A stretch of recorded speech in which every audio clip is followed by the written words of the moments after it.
السلام عليكم ورحمة الله وبركاته. رمضان يا جماعة دخل في المنتصف، فلو انت حاسس ان رمضان بيخلص منك وانت مقصر، ممكن تكون ما صليتش زي ما كنت ناوي، ممكن تكون ما قرأتش قرآن زي ما كنت مخطط.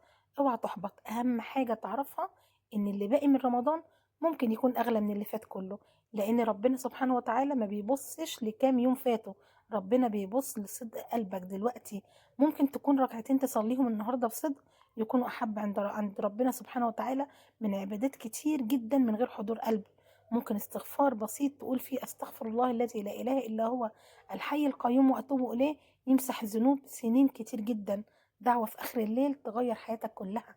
اللي باقي من رمضان ممكن يكون في ليلة القدر يا جماعة، اللي عبادة فيها خير من 1000 شهر. يعني لحظة واحدة صدق واحدة بس ممكن تساوي عبادة سنين كتير. اوعى تقول رمضان ضاع، قول لسه الفرصة موجودة.